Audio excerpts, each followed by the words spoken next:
Yeah. Pop in, burn it like this, ain't checking my wrist. Third is my shift. Rolling all night like flicks, really look at the clips, these credits are lit. Stacking miles, I'm far away from home. I got what I wish for.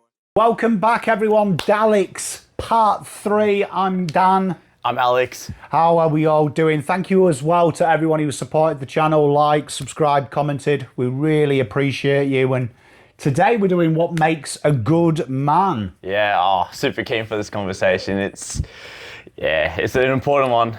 It is, isn't it? And what does a good man look like to you, Alex? Like, what do you think like being a good man, good human looks like?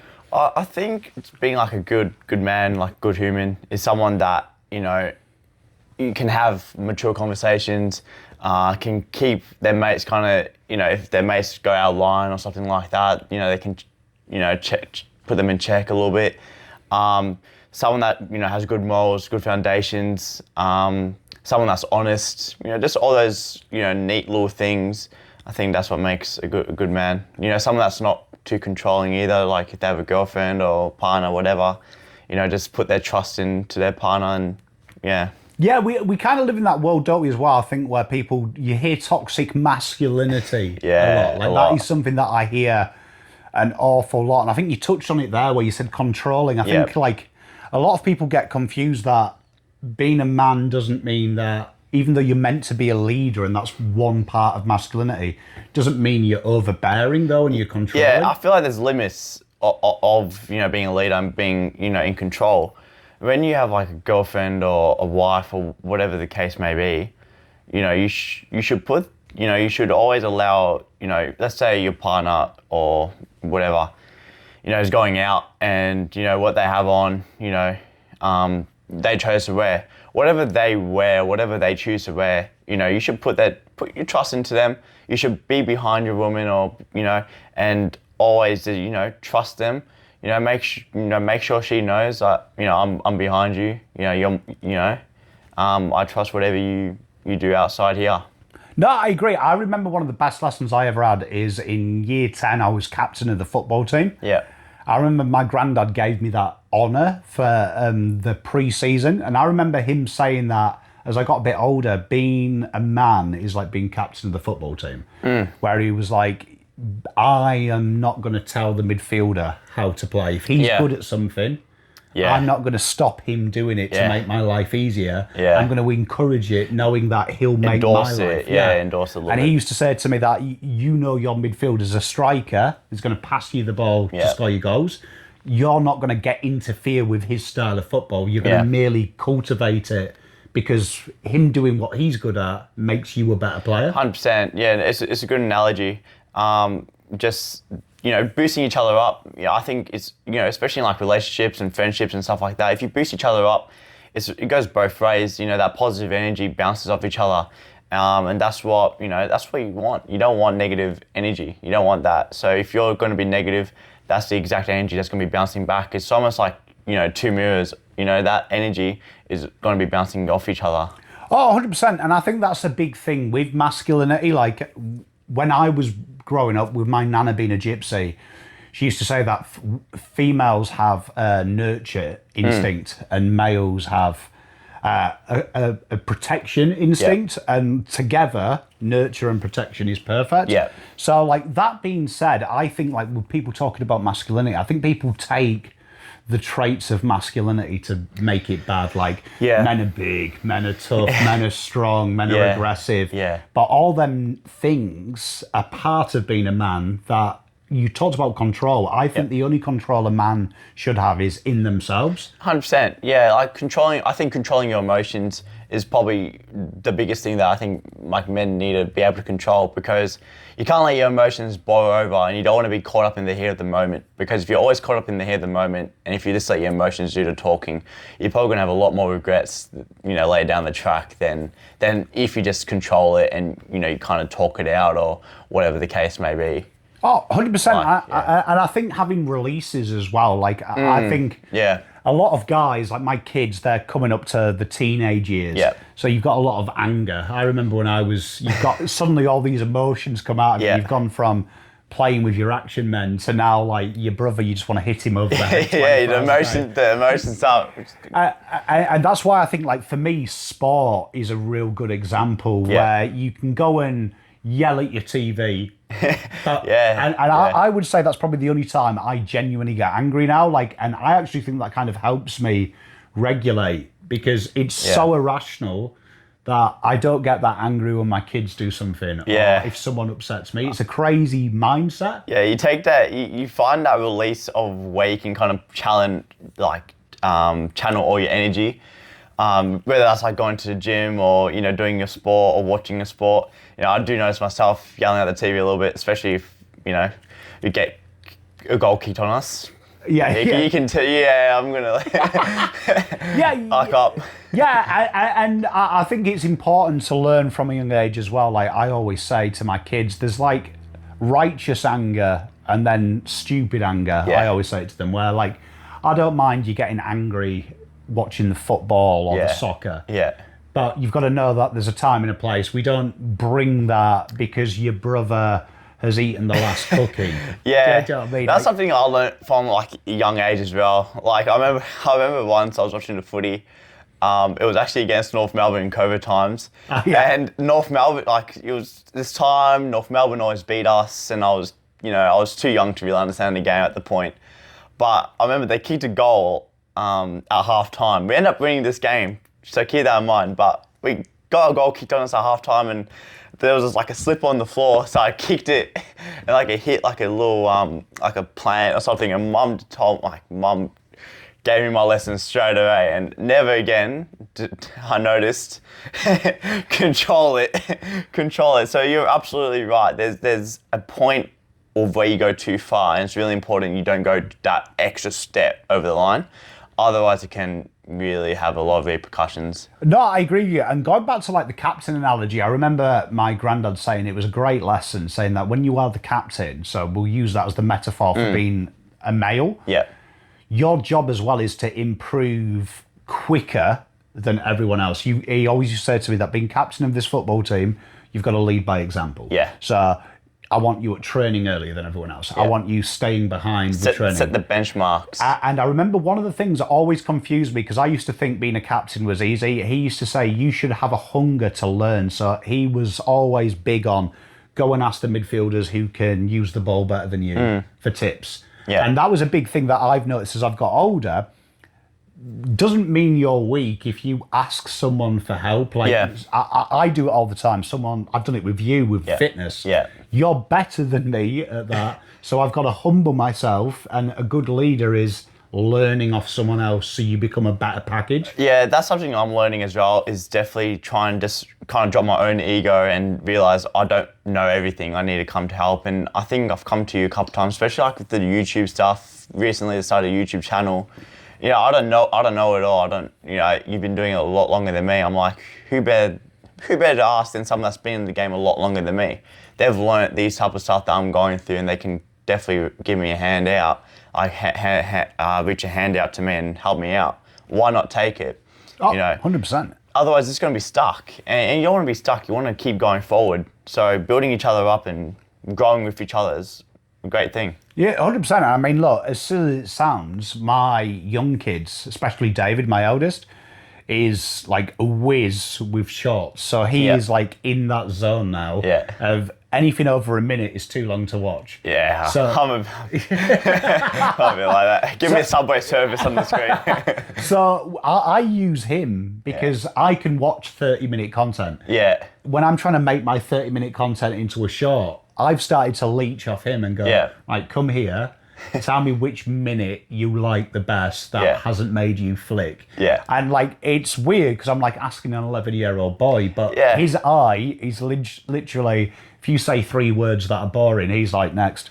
It's a great thing. Like, I think it's really a cool thing that I'm learning at the moment is no matter the generation gap or age gap, you can always learn off everyone. Like, there was a couple, like I was at the gym the other day and I didn't really understand, I didn't even realize this, but I was struggling to concept this term, like the kids class was using. They were saying this thing to me, I had no idea what they were talking about. So I go to them, I'm like, what are you guys talking about? And they taught me it. I'm like, geez, this is actually not that bad. This is, you know what?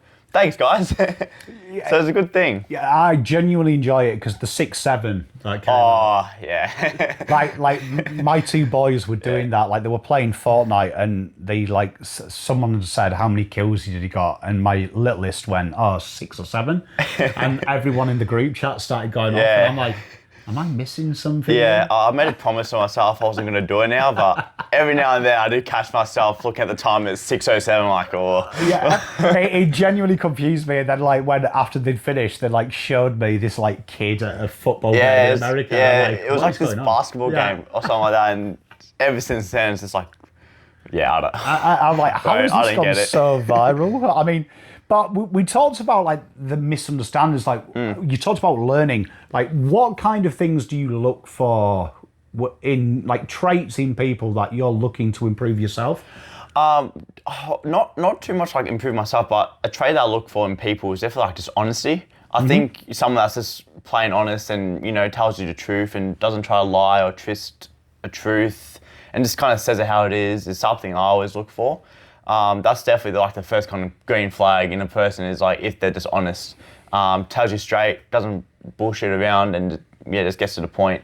Yeah, that's something that is probably, it's funny you say that because one of the things that I have learned is sometimes you can be too honest. Yeah, there is, sometimes you can, but I think there's nothing wrong with being honest if it's, you know, if it's the truth at the end of the day. Like, I would rather be honest than lie to your face at the end of the day. Hey, man, it's something that I've tried to, as I've got older, I've always been blunt. And especially having a wife has taught me that sometimes you have to do the... Yeah, sometimes you can deliver the truth in a nicer way. Yeah, like there are different ways to deliver it. Sometimes you have to like soften it down a little bit. Yeah, do you know what I mean? Like I'm one of them people that, especially with kids, if my kids say something, I'll just give them the pure, unedited truth. Yeah. And as I've got older, I've realised, no, that probably is going to cause mental issues down the track. I need to word that a little bit nicer. But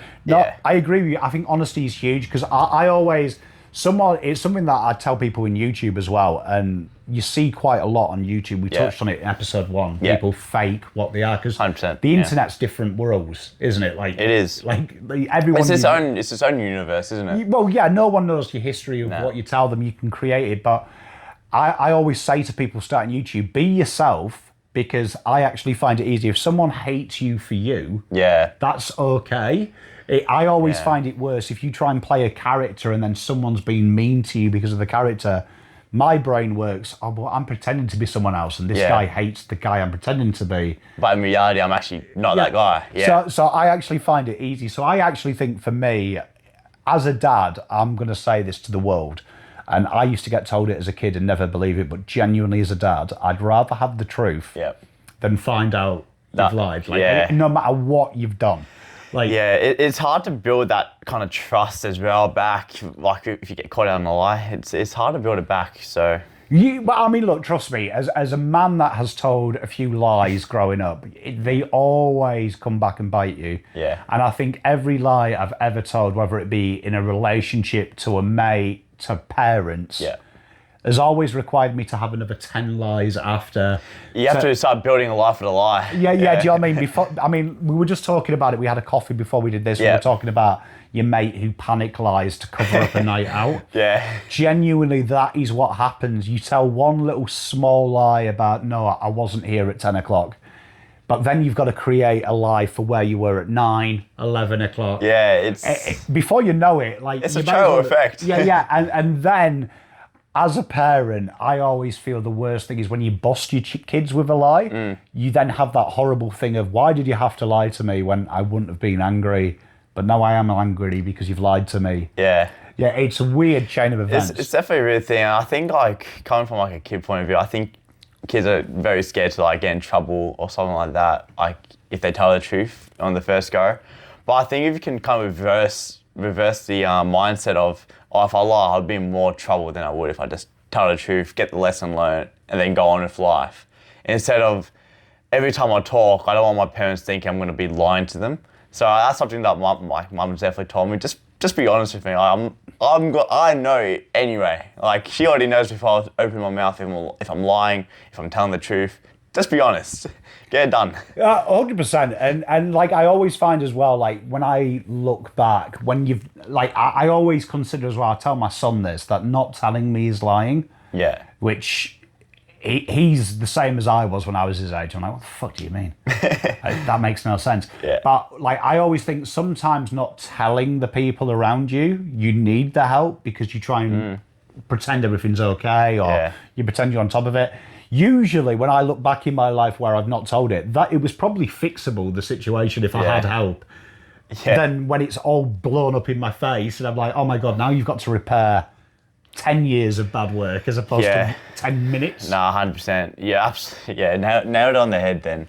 So it's one of those things, isn't it? Like, you don't want to be in that much, I guess, almost like debt of the lie. If you just told the truth from the get-go, you're good. You can go on. You don't have to remember stuff back. And I think that's one thing I always like learned is if you lie, you're gonna have to remember that lie. You can't change a bit of that story. So I think that's almost harder. Like lying, and as you were saying, like it's almost harder to lie than just tell the truth. Yeah, you know, one trait I have learned, and one thing that really attracts me to human beings, so this is like aimed at you, this, Alex, is discipline. Yeah. So that's something that I've had to teach myself every day for 40 years because I am a shortcut guy. So this is something that my father-in-law is a really good example of this because he is a tradie. He was when he worked. And I am very good at working around the house and working with my hands. Yeah. But I have this difficulty that if I think something's easy, my brain goes mental if it's not easy. Yeah. So like I remember he's helped me because I rebuilt the kitchen a couple of years ago. And it was something that I would never be able to do because to me, knocking a kitchen down, building framing, building cabinets, my brain's like light work. Light work, yeah, easy. But it's not. Yeah. And then because if I can't do it, I get frustrated and my brain will either be like, right, we give up or we get someone else to do it. Yeah. And that's why I admire you with your whole discipline because I think that's something that you learn from a young age. Like when you're my age, it's hard to teach discipline because my brain is still 12-year-old Dan. Now, if it's not easy, if you can't do it and it's easy, don't do it. Yeah, discipline, like, is definitely, I'm very lucky. Like, I spent a lot of time, like, growing up with, like, my mum, and she definitely, like, installed that into me. Like, just know the things you want to, like, know the things you want in life, and if you want to achieve those goals, you're going to have to be disciplined in order to do them. And I think discipline definitely comes in different forms as well. So discipline comes, like for me, waking up early, training, and then, you know, food and all that kind of stuff. That all kind of interlinks with, you know, going to bed early as well, not going on a night out. So I'm just kind of lucky that mum's kind of installed that into me from like a young age. Because as you said, it is definitely something that you learn from like your roots from the get-go. And definitely learning it later on. It's definitely doable, but it takes a bit longer. It is. I have to trick my brain into enjoying it. So like, I actually found one of my school reports the other week. Yeah. And I was actually laughing because like half of my report is subjects I enjoyed. And it's like, Dan tries really hard, his effort's there, his work is good. Yeah. But then it was like lessons that I didn't care about. So like religious studies was on there and I hated religious studies. I just didn't see math. Yeah, I didn't see the point. And it's like Daniel was a constant distraction in the lessons. His work is slovenly. And I'd look and I'd be like, this is where it started. If I don't enjoy something, my brain switches off and disengages. Yeah, that's something that I'm a bit like that as well. If it's something I don't enjoy, I don't like to put that much effort into it. And I was like that being in school. I used to always be someone to just do kind of the bare minimum just for the pass and get it done. Probably, and then in the later years, I kind of started realizing, you know, doing the easy part of it and just doing the bare minimum isn't always going to get you through. So sometimes you have to take that extra hour into the homework and put a little bit extra detail. But that's that little bit of extra detail. Just shows a little bit more. I don't know what the word is, but I think it just shows a little bit more of intent of doing the work properly instead of just trying to rush it and get it done. Amen to that. I mean, something that I've used to trick myself as I get older is if I can do it, seeing the pleasure in the process for the potential result. So with your fitness thing you've given me, even though it's hard and sometimes it's like a total change up, my brain is like, but in a year's time, you'll be where you want to be. Yeah, 100%. So imagining that. You have to play that kind of long game. I know sometimes like when I'm training as well, sometimes I just think about like an hour ahead of time, like how I'm going to feel in an hour can compare how I'm feeling now. I'm going to feel better then. So just do it and then enjoy that hour time. In an hour's time, I'll look back now thinking, oh, you know what? Yeah, feel better now. Feel good. And that leads us on to this bit here. Like, do you think people are born good or born bad, or can we like redeem ourselves? Like, definitely, yeah. I don't think anyone's born good or bad. I think it, you know, as life goes, you kind of build your own character. So I'll kind of look at my mum for example, like the way she grew up and stuff like that. She's completely different to the story she told me when she was like growing up and what she had to go through. You know, she's turned out to as a great character. So, you know, look at your redemption story as well. So I think it's, you know, life can be whatever you want it to be. There's no one kind of forcing you to be bad, and there's no one forcing you to be good. You see, I think you've hit something on the head there as well. I think that the big thing is in life, learning. Yeah. Like, I am big on this. I think, like me, I come from 3 brothers. One of us went to prison, one of us doesn't work, and one of them's me. I look at it this way, that it was always a choice for me with all 3 of us. Yeah. And I'd say what separates me from the other 2, without being big-headed, is owning it and realising that this isn't guaranteed the rest of your life. I've made the same mistakes all 3 of us have done.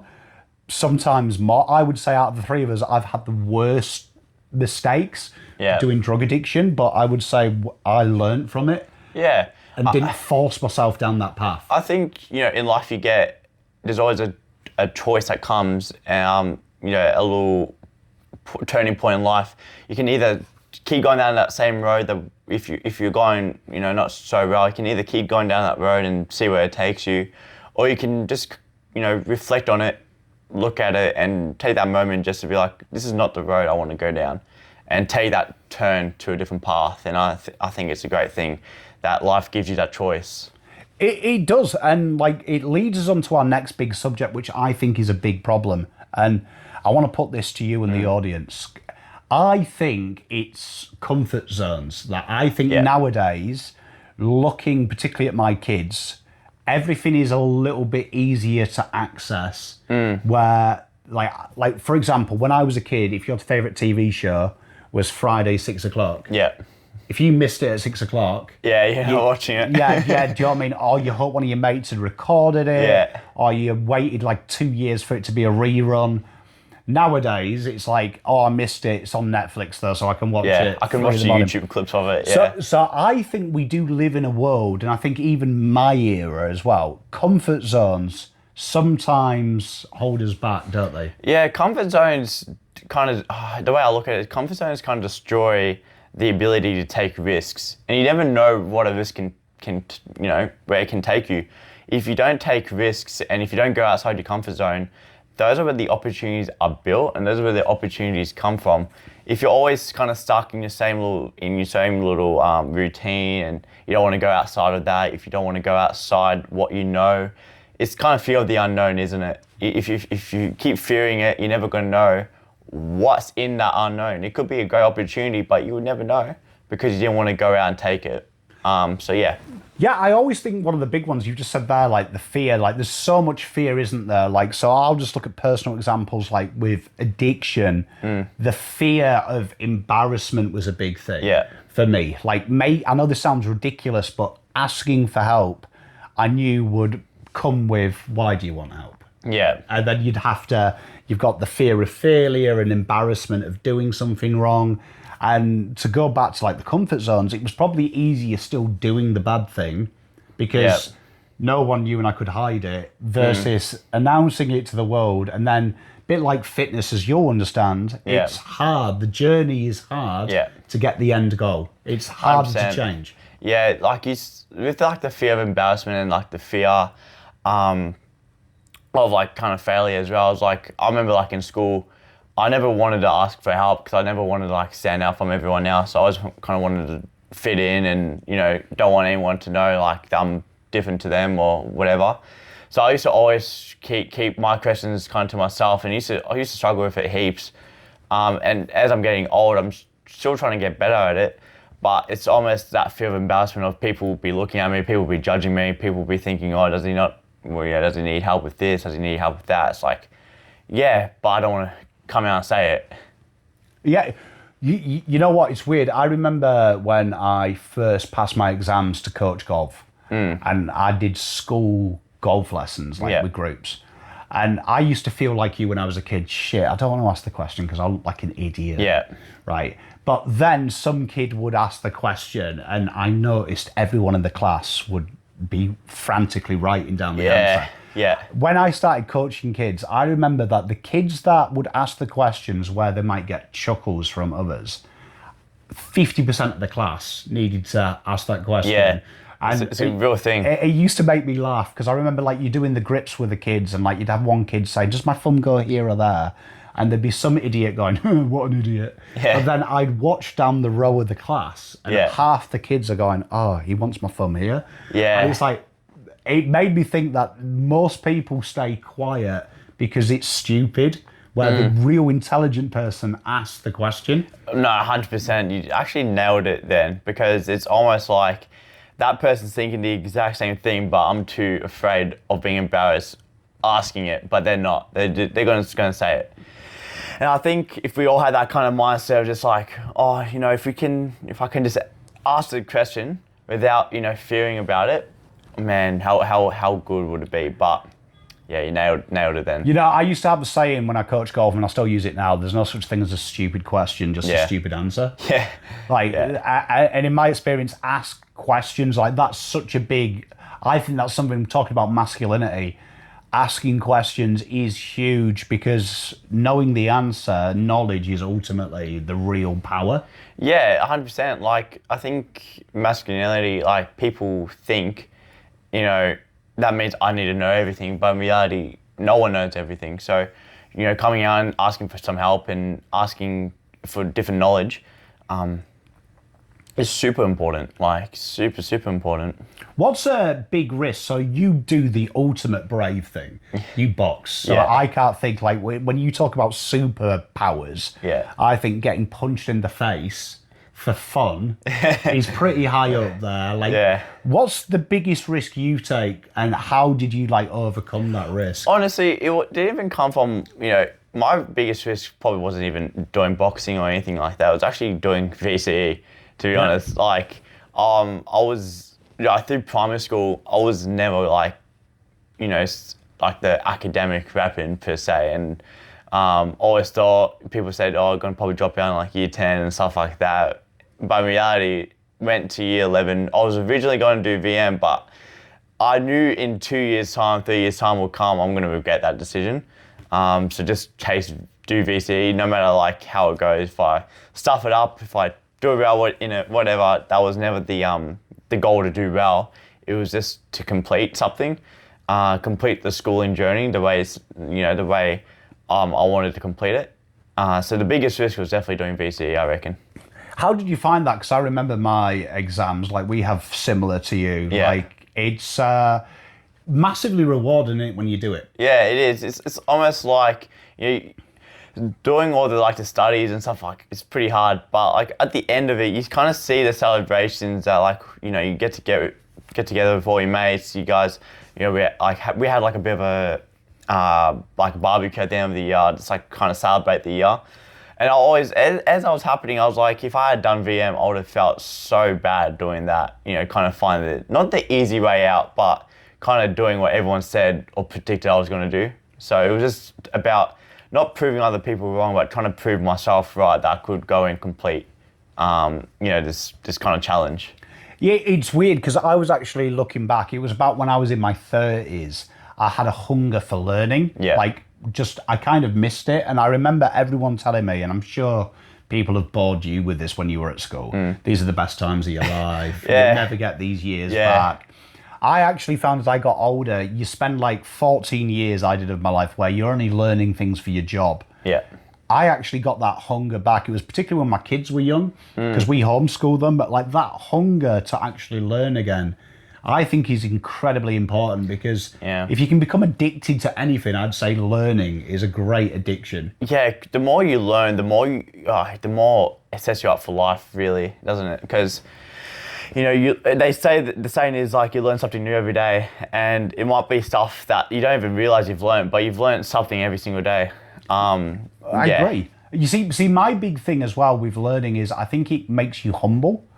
Like I look back in my 20s, there was a massive arrogance that I'd gone to university, I had a good job, I knew everything. Yeah. And there was probably no humbleness in me to admit I was wrong. And I always say the best ability is accountability. Yeah, 100%. I know the football phrase is availability. But I think accountability is it's a trait I love in human beings who can say I'm wrong. Or the thing that I never hear, it's something I say to my son, the beautifulest 3 words I can hear is I don't know. Yeah. Because loads of people never do that. Like doing YouTube and football, the amount of times I've seen other YouTubers make up they know something because they don't want to go, Yeah, it's true. It's like people almost think it's like the wrong thing to do is saying, oh, actually, no, I don't know. I actually don't know this. And it kind of makes you look kind of stupid when you go and try to make your own little stat line. Yeah. Because it makes no sense. It's like, bro, just say you don't know from the get-go. And I used to do it in school. I used to try and make up answers on the spot to my teacher, and my teacher would be like, bro, just say you don't know. Like, honestly, just say you don't know. And it's true. And I think coming from from a male perspective, it's like you're almost expected to know things. You're expected to know all these like life lessons. But if you just say, you know what, don't know that, ask someone that probably does know, that kind of shows a lot more, I guess, a lot more strength within themselves, and a lot more like they're a lot more comfortable with themselves asking for help. I feel like someone that needs to always try to have the answer for everything is someone that's, that feels the need to do it is like it's not something that's needed. I'm sure you've seen this as well in personal training, and I'm sure people watching have noticed this. One of the weirdest things I ever realised when I was coaching golf was kids, brilliant students, women, brilliant students, 16 to 25-year-old boys. Yeah. It's like you're dragging them, kicking and screaming. It's like there's an arrogance. And then the worst group, over 50-year-old men. It shocked me when I was coaching because I realised I would have been about 25.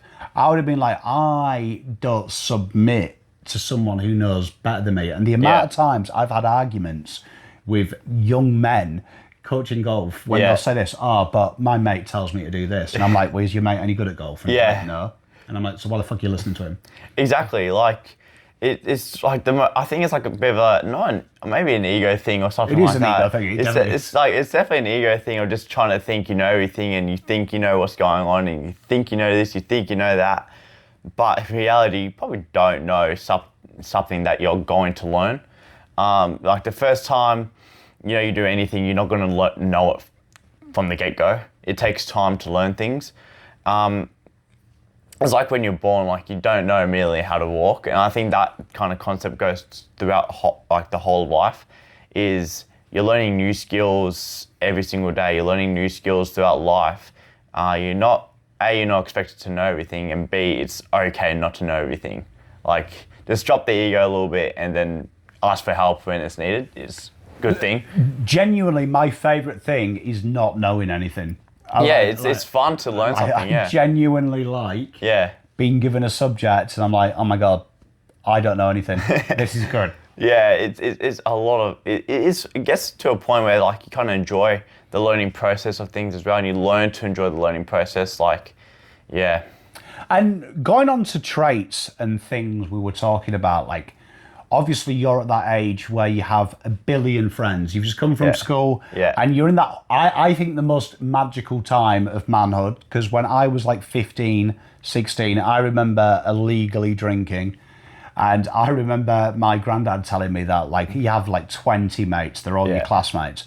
I remember going to university and there's about 16, 17 of us. And I remember we always used to have this agreement every year, we'll meet in the Pitwick, we'll have a beer. And he used to say to me, in about 10 years' time, there'll be 2 people, 3 people. And I was like, nah. And he was like, because there's only about 2, 3 people that really you love. Like, he used to say to me, keep your circle small. Like, you've probably gone through that at school. There was like 40, 50 guys in your class. Yeah. Now you don't have to go to school. Yeah. You stay in touch with a few of them, get smaller. That's a big thing, isn't it, that we spend time with. You find your circle. 100%. And, I have like kind of like a big circle of mates, but within a big circle of mates, I got like a really tight, 4 really close mates, that you go out with, you do your stuff with. It's like one of those things is like, I would rather have like a nice group of mates than like say I have a billion friends, but not really loyal friends or real friends. Like, you just want real mates around you. You want real people around you, because that's what builds you up, definitely. But yeah, like, that's like going to like class and stuff like that. It's almost like you're not forced, but you're in the same facility like every single day. So of course you're going to be talking to this person, you're going to be talking to that person. When school's gone, you don't have to make that effort. So you kind of latch to who you actually are close with, and it does open your eyes to who you are close with. It does. I mean, one thing that I noticed, so like my mates in the UK, you'll laugh at this, they used to bully me for my friendship with Terry. Oh, no way. Yeah. So growing up, gypsy upbringing on the council estate, Terry is everything we hated, right? Because he looks professional. Yeah. He does his eyebrows, not knocking people, but he cares about how he looks. Yeah. The antichrist of us. And like loads of my mates, when I first started doing podcasts with Terry, they're like, what the fuck are you doing, man? Yeah. Like, these aren't your guys. These aren't your guys.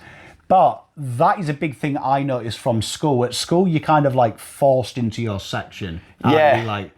Like as a guy who was in all the sports teams, all my mates were sports guys. Yeah. And not many people know this, but my real mates were like D&D guys. Yeah. So outside of school, like most of my guys were like Star Wars nerds. Yeah. So I was the antichrist to the guys I was with at school. Yeah, it's true. Like the sport guys are usually the most popular group, and like the nerdy group, like the guys that like the board games and video games, like they don't really get along with the popular groups. And like coming like at the biggest risk, me was moving to Australia because that I had a good job, a good opportunity. I thought I was happy in my life. I'd got out of rehab, rebuilt. Yeah. Thought I'd come the other end of the world, which looking back, even at the time, I thought it was a stupid decision. I just wanted to do it. Yeah.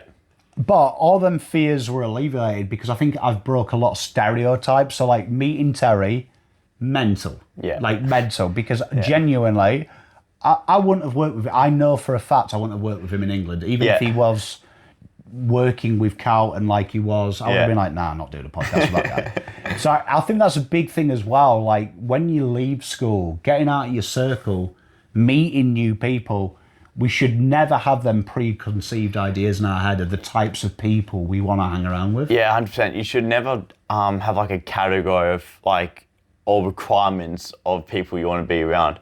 I think no matter who you hang around, you can definitely take stuff from those people and learn stuff from those people. And you can have actually really good conversations with those people as well.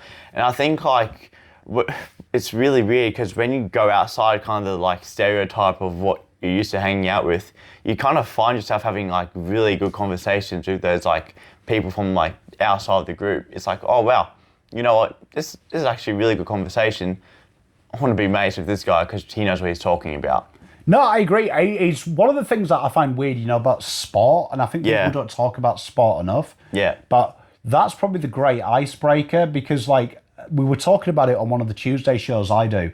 I remember, like, everything I've ever learned about humans is through a sport. Yeah. So like Atoush, shout out Atoush, but like everything I've learned about like the Islamic faith, it's only because I know Atoush and I know a couple of other people in the Carlton circle who are Islamic that I can ask all the stupid questions because I feel safe. So like, I bore Atoush because I'll ask him the most ridiculous questions. What does this mean? Why do you do this? How do you do that? And if I didn't have Carlton, I'd have Google. Like, it's great. And then suddenly it's like, oh my God, I know all this and I understand that. Then Jono, who's Jewish, the amount of holidays the Jewish people have is ridiculous. And because I'm comfortable with him now, I can ask, why the hell are you having a holiday here? Like, explain, what is it? What's it look like? How is it? And I think that's huge, that sometimes all you need is that one thing in common. And it's really the morals that link you. Yeah, 100%. Like, having that one thing in common that you guys can, really have a good, like, touch ground on that, and both be really into one thing. You can have conversations that don't necessarily relate to that topic. Like, let's say it is footy that you both have in common. You can talk about different stuff. You can talk about each other's cultures. You can talk about different things that you guys believe in, different beliefs. It's a really like powerful conversations because, as you said, you kind of learn a lot from each other. And just the same way you like kind of learn from Atoush, I'm sure he learned a lot from you as well. So it kind of bounced off each other. This like learning, talking, it goes a long way after the conversation's done. Yeah, I mean, shout out Atoush. Sometimes you can do the opposite of what I tell you while you're on the phone at the same time. Quality effort. Quality.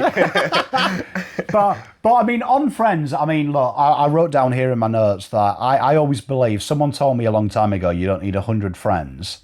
You only need 3 people that you can call to bury a body. Yeah, it's a good quote, that. And it's something that's always stuck with me because my real close mates, I know I could ring them at 3 a.m. and say, look, I've just murdered someone. And I know their first question would be, where are you? It wouldn't be like, what? It'd be like, I'm on the way. Johnny. And we would explain the reasons why, but that's it. But I mean, that's huge. But what do you think? We talked about like the generation of people I said that can't learn the 16 to 25 bracket. What do you think the biggest misconception? Because we've got an age gap of people my age. What do you think people your age think anyone 40 and over is like? That you've learned is a lie because you know me. Oh, I think the misconception is like it's probably coming from even before I kind of met you. Like anyone that's kind of like in like your age group, you guys are also living for the first time as well. So you guys also make mistakes. Like I think, like for me, I never thought you guys make mistakes anymore. Like like your whole age group, because like you've done it all. Like you lived for longer than I have. You've seen a lot more than I have. So sometimes it's really easy to forget, like it's your first time living too. So it's very easy to get caught up in just that, oh, there's an age gap, so that means you know everything. I'm just gonna come to you for everything. But in reality, like sometimes you might not know what I need help with. Yeah, you know what? That just makes me think of my kids when you're saying that, because my kids genuinely sometimes treat me like I was never a kid. like I remember the other day talking to one of the kids held it in for too long for a wee. Yeah. And a little bit got on his underwear. Yeah. And I said to him, mate, everyone's pissed themselves. Yeah. And he was like, what have you? And I was like, mate, I've done it when I was your age. I was like, fuck, I probably done it when I was like 22 as well. And I was like, so I was like, I'm getting at the age, David, that I'm old enough that sometimes you might actually cough and wee. Yeah. And he was like, what? And I'm like, mate, I was your age one day. Like, I didn't come out 40. I didn't come out 40. Yeah, I went through the life stages too. I went through the learning curves. Yeah, and it's funny. I mean, like, looking at your age, one thing that you have broken for me is because you do get older and you do compare generations. And I, having kids, sometimes look and go, oh my God, it's so easy. But like one thing I always think, and this is from golf as well, young kids are lazier than we were. Then I've met you and I'm like, oh nah, like Alex is like 40 years older mentally than we were at his age. So I do think we have these like misconceptions where I don't know where it comes from. I think maybe it's normal because my granddad used to tell me my generation was lazy. Yeah. I'm like, you could buy a house for $2, man. Yeah, literally. Like, what you want about? But no, I think that's something that you've taught me, that really age is just a number. Yeah. And maturity is probably what we should judge people on, which I know, no offence to some of the mates in England, they're like 45, 50, they're older than me. Yeah. They're half as mature as you. And it genuinely scares me sometimes, because like I'll be texting you and then one of my mates is drunk 3 a.m. in the UK at the same time, who's 46, and I'm like, what's going on? Yeah, it's crazy. Yeah, like the misconception of like age, I actually don't know where it comes from either.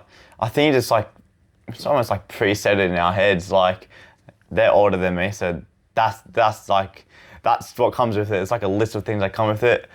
I'm younger than you, so you probably think there's like a list that comes with that. So yeah, it's until you get to maybe know the person or talk to the person more, it's probably when you can make that judgment call.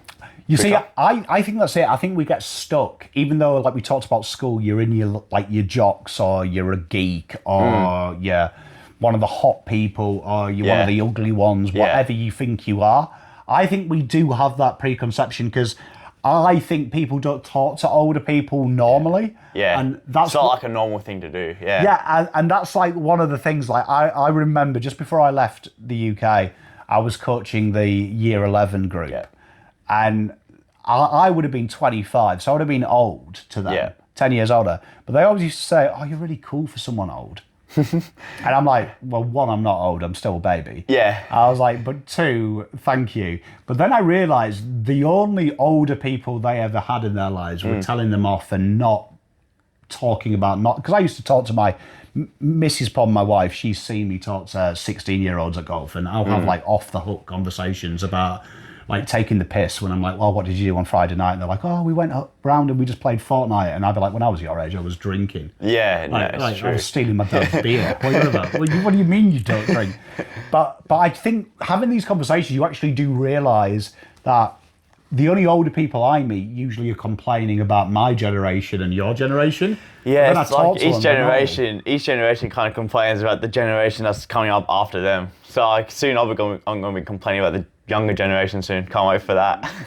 Start talking to kids like, mate, when I was your age. Can I just say, you all do it. So everyone watching, whether you're young or old, your parents will have once said, when I was your age, and bored the crap out of you. Like, true story, I used to have to take 2 buses to school, right? Which sounds unbelievable, but it is dead true. And it makes me sound like a miserable old man. But when my granddad used to tell me who raised me, how he went to school, they go like across the Amazon rainforest. Like it would be like I got a charter plane 200 miles away just so I had to trek through. It's so true. And I'm like, bro, you probably just took 1 bus.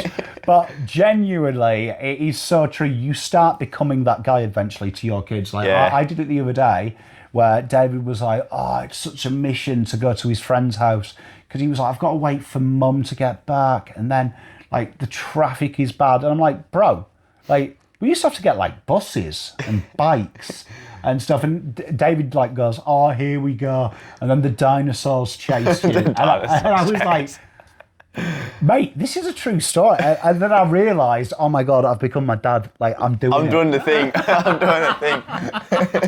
Like, I hated it as well. Like, the other day, he forgot something. He went to his friend's house and he forgot something. And I gave him the lecture in the car. Yeah. And I remembered doing it. Oh, you'd use your head if you want food on. Good job I'm here. I've got to be the brains for you. And I was like, oh my God, I was once you in the back seat. I hate myself. I'm not. I will make a promise now. I will never tell my kid off for forgetting something. You'll say that. You will. I'll say that now because I'm the worst. I'm the worst when it comes to forgetting stuff. Like, just ask my mum. I've forgotten that many stuff. Oh dear. Oh dear. It's funny. I had a flashback to being kids the other day because I've got like this strict diet that Alex has given me. And some of my stuff is really nice that you've told me. So like my kids at the minute are obsessed with the Biscoff overnight wheat bix. Shout out Biscoff, yeah. Right. And the other day I made like a load and they were in there. And I'd noticed, because I'm a little bit OCD with numbers. Fair enough, yeah. And I've got this thing that I can't make anything in even numbers. Yeah, true. So- I might have like the TV remote. Yeah. Yeah, I'm like that. And this is where it's horrible because Mrs. Pom likes even. So for me, when I'm watching TV, Yeah. it's got to be on like an odd number, 9, 11. Can't be on 10. Yeah. I don't, and something psychotic goes in my mind that the world will end if I watch the rest of this movie on 10. Yeah, we were watching the footy the other night, and I had the number I needed on. Mum just turns up. I'm like, go up one more. Yeah. I don't care like if you go down. No, just go up. Just go up to the next number. Yeah. Well, David had stolen one of my biscuits, which I don't mind. But I was saying to my wife the other night, I'm like, I just wish I could have one thing, like without everyone eating my snacks. Like, Gonna all the get time. like a secret drawer. Yeah, and then Zoe gave me this thing going, look, the kids, right? She was like, of course they're going to want food and things like that. I'm sure you did. And then like I had a flashback that what Zoe was telling me, I remember my grandma telling my granddad off for having to go at me for wanting one of his snacks. Yeah. And I was like, oh my God, it was a full circle moment. I was the annoying little kid. Taking everyone else's food, yeah. Do you know what I mean? Like, and because my kids as well, because I'll make new things. Like the other day, I made a Big Mac salad. Beautiful. And I was like, boys, do you want some? Yeah. No, Dad, no, we're going to have this. And then as soon as they'd seen it, they were like, oh, that looks nice. That looks good. Can I have one? Yeah. Can I try it? And before I knew it, like half of my food had gone because like they had to eat I'm it. like that when I see my mum eating something. I'm like, oh, what's that? You know what? Yeah. Give me a slice. And I was like, you could have had it. You had your opportunity, boys. But it's funny because I do think this is a message to older people, but also young people. Whether they're younger or older, you're a liar. We did the same. Yeah. Like the other day, I was actually chatting to one of my golf mates, and his son is 5 years old. He's nearly your age, right? They're my kids, and he's like, oh, all he does on the weekend is just sit at home and playing computer games. He was like, I never did that, and I was like, mate, when we were kids, our computer games were like 2D. They were like the cost of a house. Yeah. And they were one player. I was like, mate. There was no such thing as multiplayer. Yeah, and I was trying to say to him, look, I remember when I had a sleepover there and we could play multiplayer, we did nothing but play them games. Oh, yeah. I was like, nowadays he just has to be connected to the internet and he can play with the world. So I was like, don't need a sleepover anymore. yeah, so I was like, I'm going to be totally honest with you, mate. We didn't do it because we didn't have access to it. Yeah, all we had was outside. Like, and the graphics were good outside. That just shows you how far technology has come as well, doesn't it? Yeah, and I was saying to him, so I was like, the misconception you're saying, I guarantee if you gave PlayStation 5s to me in the 90s, I would have not left my house, because why would I bother? 100%. You don't need to go out of your way to like the thing Mom was saying, it's called like the internet cafe or something like that. Yeah. Yeah. You see, something like that. yeah, you see, I used to play Counter-Strike, which was like the COD of the day. Yeah, that's a good and game. the only way we could play Counter-Strike was it used to be 50 pence for an hour at the internet cafe. There you go. And I remember now you can just hop on Steam and play it whenever you want. Yeah, it's funny you say that, because the other day David was downloading, who was it? Dream World? Is he a singer? Juice World? Oh, maybe, yeah. Oh, He's a rapper. Oh, Juice WRLD. Juice WRLD. Yeah, Juice He's WRLD. a rapper. He's not. Yeah. He's dead, I believe. Yeah. Rest in peace. But yeah, he was streaming it on his Spotify account because he's asked me for a Spotify account, so I paid for premium because we can't listen to an ad. But I was showing him torrents because I was like, when I was a teenager, MP3 players came out, and I was like, and you used to have to download the music. You couldn't stream it, so like, because I've got YouTube Music. I'm a YouTube Music guy. I'd go for my walks or jogs and just put that with my wireless. Yeah. But I was saying to him, in my day, you had to download them and pre-guess what you'd wanted, which was mental because that went from tapes where you had to skip songs and it took ages. Yeah. I was like, crazy how technology has changed from 16 to 40. And like I was saying to him, I actually reckon, because they're into the VR, I reckon it won't be long until we actually have real world graphics. Like I reckon that'll be my generation. Like I won't be dead. They'll still have it. They're gonna, they eventually, like, there's like GTA 6 coming out. Just look at the graphics coming on that game. Jeez. Yeah, I look at some of the graphics. Like I was actually watching FIFA the other day, like FIFA 27 when that comes out next year. And I was like, it is so close to real life. To real life thing. But then I was watching some streamer the other day played FIFA 96. Yeah. And I remember me and my mates playing that in my bedroom, thinking, fuck, this is the pretty real cool. thing, yeah. And then looking how it... And I was like, that's not that long ago in the grand scheme of life. Yeah. Like, No, it's not. where it might be in 10 years' time. Like we would probably look at the games. It was funny, David was playing Crash Bandicoot. And I remember him watching that when he was like 5. Yeah. When the reboot came out, and him going, oh, this looks really cool. Yeah. And David said to me, this game looks really rubbish now, doesn't it? And I'm like, it does compared to what we were. But I was like, at the time, it was mental. At the time, it's the best thing in the world. Yeah, I was like, it's absolutely mental, because they were also playing Mortal Kombat together, which don't play for your brothers. I did warn them. Don't play any fighting game with your brothers. Yeah, I was trying to say to them, you don't play combat games, because they had that argument we had as kids. He's doing the same move again. That's me when I'm playing fighting games. I spam the same move. No, I'm with you. Give me one move, I'll learn it. That's what I'm going to do. Yeah, my eldest was complaining. I'm like, mate, if it's in the game, it's legal. If it's in the game, do whatever you want. Yeah, you see, that was my rule. I was like, if the button exists, you're allowed to use it. 100%. But I was watching it, and then I was showing them Mortal Kombat 1, which was what me and my brother used to have the same arguments, ironically. It was like almost verbatim, like the arguments. I was like, oh my God, it's like me and him. Like even the controller being threatened to be put over your brother's head. I was like, yep, that also happened. Yeah, the controller up here, I'm about to go through the screen. But I was showing them Mortal Kombat 1, I was like, this is trippy, because I remember us thinking this was so good. And I remember my nan, because when you punch someone, a little bit of blood spurted. Yeah. She was like so concerned we were going to be serial killers. Yeah, from the games. Yeah, I remember some places refused to sell it because they were like scared that kids would turn into mass murderers. I have heard that some like stores never sold certain games just because they're scared of the repercussions of it. I got Mortal Kombat 1, and I remember my granddad telling me that he got into an argument with someone because they said that he was technically abusing us by letting us play the game. Jeez. And I look back and I was like, I don't think once did I think, you know what would be cool? If I put a spear in someone's head and punched them. Yeah, when you're playing the game, you're not thinking about that. You're just trying to beat whoever you next to you. It actually stopped me beating my brother up, I actually felt. Yeah, just take it on the game. It's actually a cheat code. Because usually that's how we'd settle the argument. Do you know what I mean? Bet 1v1 me. Yeah, I remember Nan used to make cakes on a Friday, and that used to be how we'd like fight for the last cake. Oh, that's a good one. It would be like 1v1 me, bro. best of 3. 1v1 me. So And you're not allowed to be Sub-Zero or Scorpion. You had to be a random person. yeah, some characters are banned. Yeah, we used to have random selects, and whoever won. Same with FIFA. It would be like random team. Whoever gets it gets the last cupcake. And that was how we settled debates. If we didn't have Mortal Kombat, we would have done it out in the back garden. Be a WWE match outside. Oh, yeah. Yeah, I remember that. So, I mean, like, before we finish, what's the lesson that you've learned in your life that you feel like is going to stay with you forever?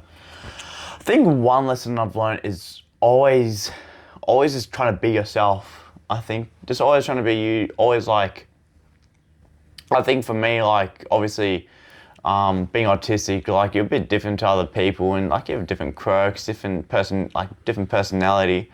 I think embracing who you really are is something that I've learned recently, and something that I'm going to take throughout the whole of life. Definitely, just always being myself, just being true to who I am, and I love that. Yeah, honestly, you are an amazing person. So you should never, autism or not, you should always think who you are is brilliant. Be yourself, yeah. And that's going to make good things happen. Trust me, that'll make good things happen. Yeah, 100%. On that subject, for me, you know when you're a kid and you're told asking why is annoying?